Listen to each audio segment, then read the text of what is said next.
So this is one of the solution videos for the midterm for my physical computing course. There were 8 builds in this midterm. The first 4 involved the Circuit Playground Blue Fruit, so I'll only show the first 4 answers in this. In the next video, I'll show the last 4 answers. Those all focus on the Arduino Nano RP2040 Connect. Now, this course has no prerequisites, so for many students, this is their first programming course. Our first midterm was a 2.5-hour exam where students used all of their hardware, Circuit Playground Blue Fruits, Arduino Nano RP2040 Connects. They will be using Raspberry Pis in this course too, but we haven't covered those as of the midterm in this course. NeoPixel light strips with alligator clips, potentiometers, servos, and various STEMMA QT devices, plus their laptops to complete a series of build challenges using CircuitPython.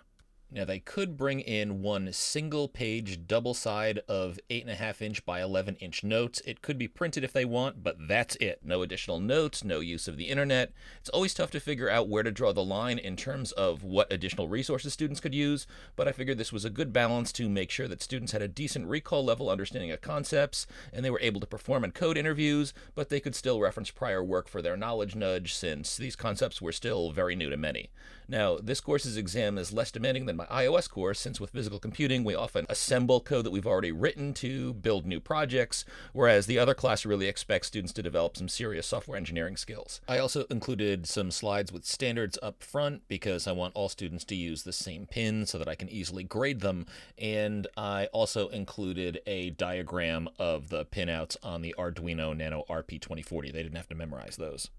So here is question number 1. It's a Circuit Playground Blue Fruit or CPB question. It uses the built-in accelerometer on this device as well as an external NeoPixel light strip. And the premise is that to celebrate St. Patrick's Day, a leprechaun wants students to create a build that would be attached to the flat part of their top hats. The silver piece is supposed to be pointing forward so that you can orient the accelerometer and tilt one's head to the right. The light should show up in green from the first light to the last light with a 1/100th of a second pause between each LED light lighting up, and tilt one's head to the left and the light should light up in orange, starting at the last light to the first light, so in the opposite direction, again with 1/100th of a second in between the LEDs. Now, students are told to use 3 or -3 as the accelerometer trigger values, and after each animation, the CPB should wait for 1/10 of the second before turning off. Now, I always include a video demonstration of each build question so that students can see exactly how things should work, just in case there's any ambiguity in terms of how the question is written, and this is how we solve it. So here's the working code. We need to work with board, NeoPixel time, digital I/O, Adafruit LIS 3DH, and bus I/O. Now, these last 3 libraries that we're working with are necessary to work with the internal accelerometer that's built into the Circuit Playground Blue Fruit.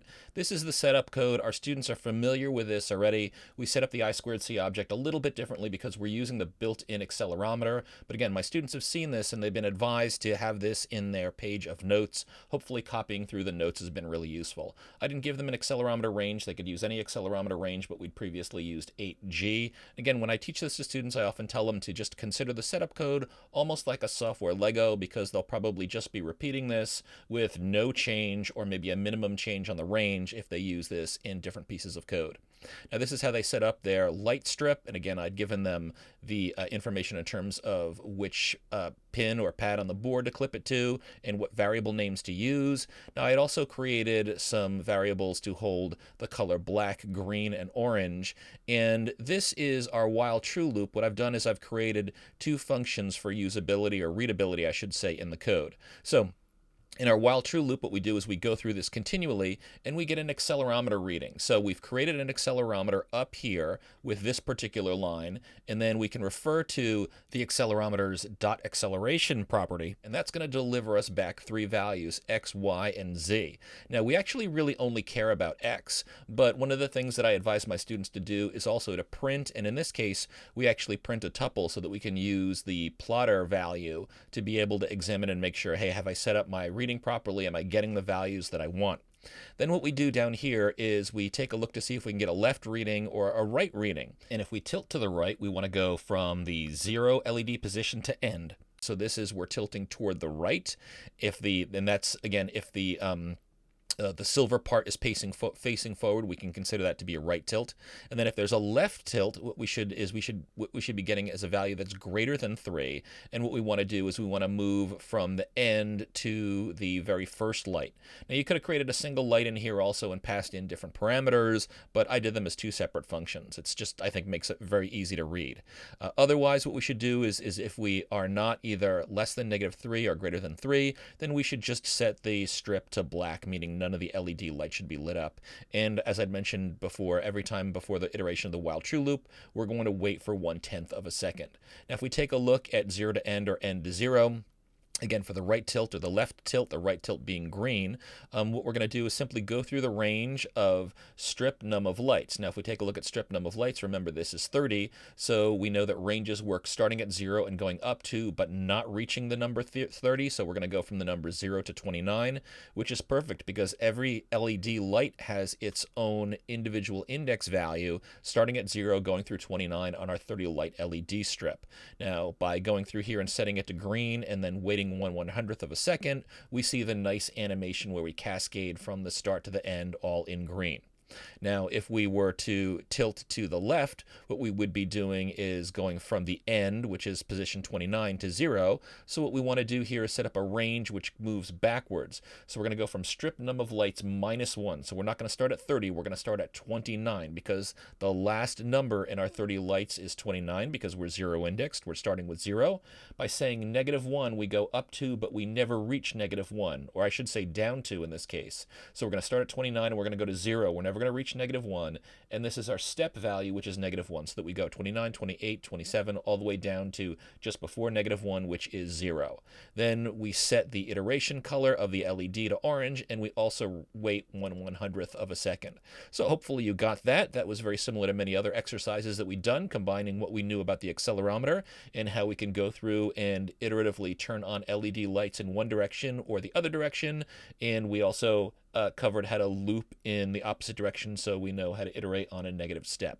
The next question also uses the CPB. Now, the premise here is that the Leprechaun loves the earlier build and wants another one that will detect whether they shake. That means they're shaking around or they're dancing, and will play an alternative 2 different sounds, one that plays a happy Irish tune and the other one that wishes folks a happy St. Patrick's Day in the native Irish language. Now, each one is also accompanied by an animation of random lights that sparkle 1/10 of a second for each light green before it turns off and then sparkles another light, and that animation should continue as soon as the sound is playing, and it should stop as soon as the sound is done playing.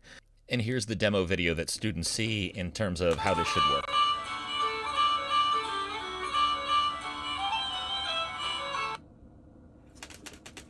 Banach dína féile pórigar.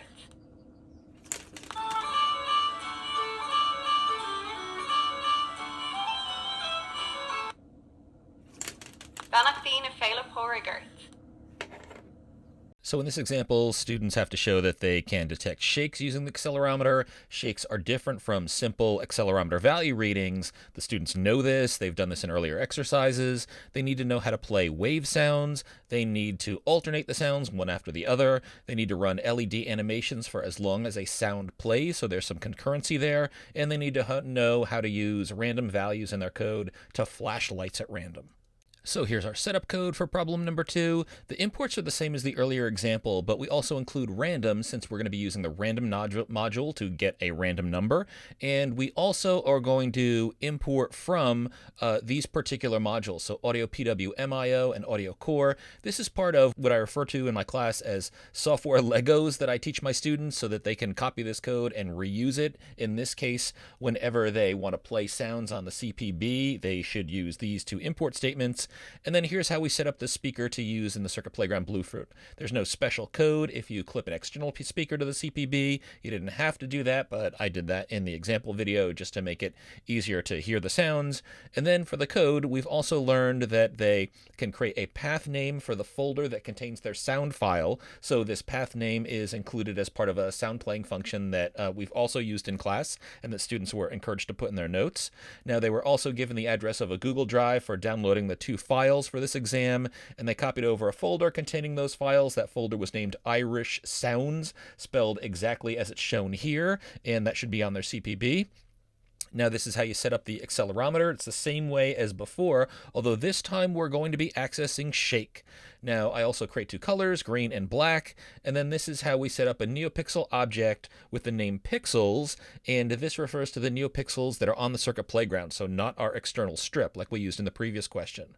Now, there are a lot of different ways to implement this, and students would get full credit if they wrote code in a different way, but that solved the problem exactly as was requested and demonstrated in the video.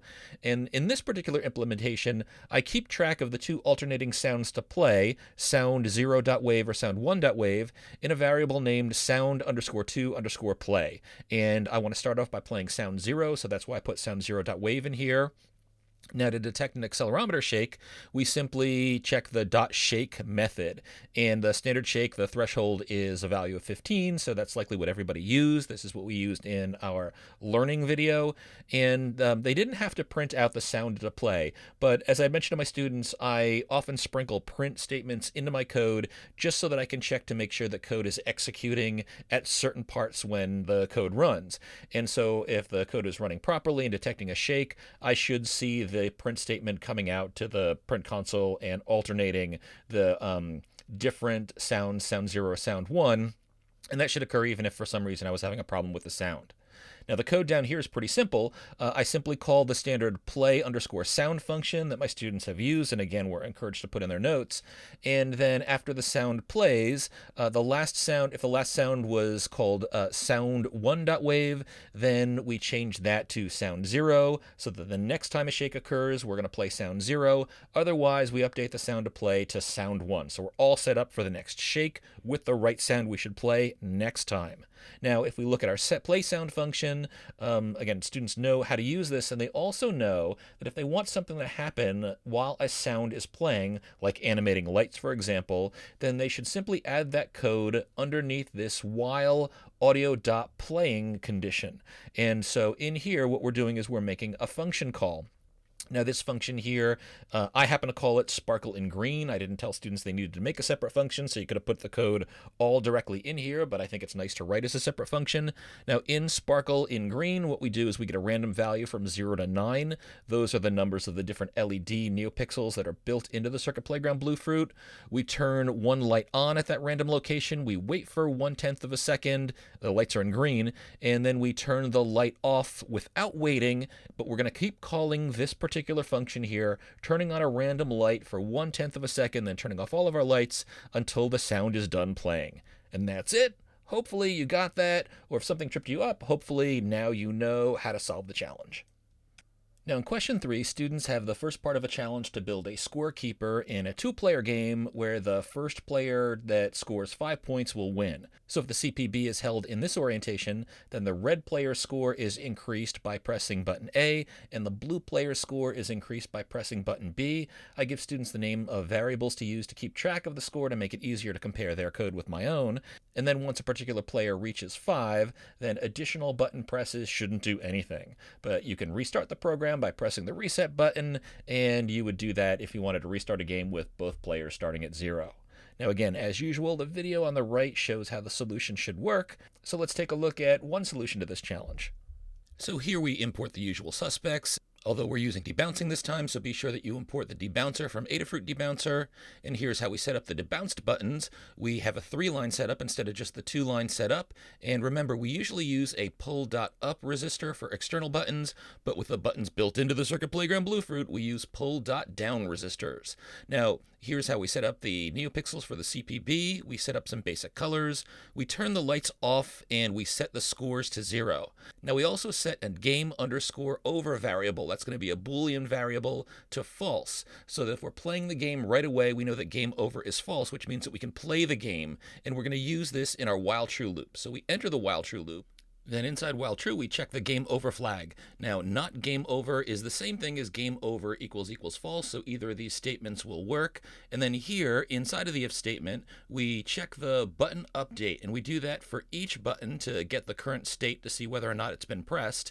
And then we check to see if button A has fallen, meaning it's been pressed. And if so, then I use this print statement to indicate what happened. I don't need to use this print statement, but I often sprinkle these in my code just to show me everything's working properly. Then I turn on the the LED at the player score, which starts out as 0 in red. Then I increase the player A score by 1 so that the next time I press the button, this should be the next LED, and I increment that score right after I turn on the LED. And I do this because, remember, LEDs are 0 indexed. The first LED is at pixel 0, not pixel 1, but by incrementing the score after, I keep the LED synced up with the current score. Now, if button B is pressed, the fell property will be true for that button, and I print a message. Again, I don't need this, but it just helps me see that my code is working properly. And now, since I'm going here from the 9th LED to the 5th LED for the blue player when the button B is pressed, then I perform a little bit of math. I just take 9 minus my player 2 score. That's going to start me out at 9, then work up through 8, 7, 6, and then end at 5.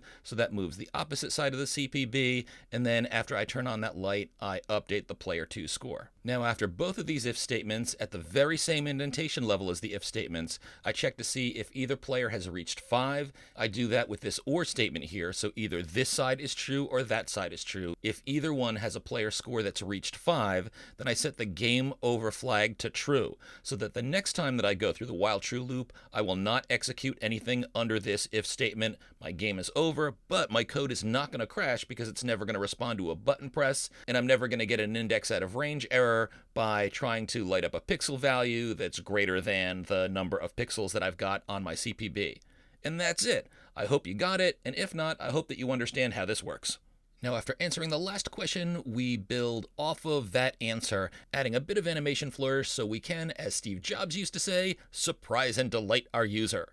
Now, when the program starts, what we're going to do is cascade the lights down from, in this orientation, what would be the top of the CPB, starting from light 4 on the red light and 5 from the blue light, waiting 1/10 of a second between this group of 2 lights, and then move on to the next group of lights, so that we move the lights all the way to the bottom until we stop at light 0 and light 9. Then we turn off all the lights and the scorekeeping can begin.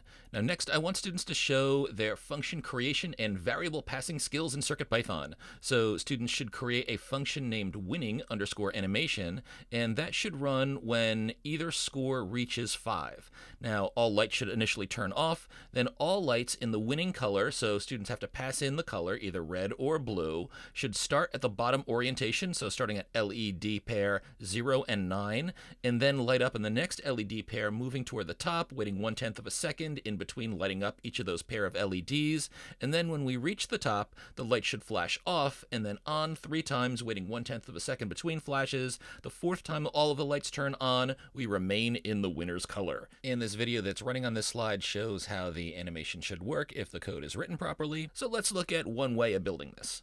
So the code remains the same as the previous example, except for the animation code that we've written. So I've got the animation that runs before scorekeeping begins. It's in a function called start_animation. I didn't ask students to create that function, but I did that anyway.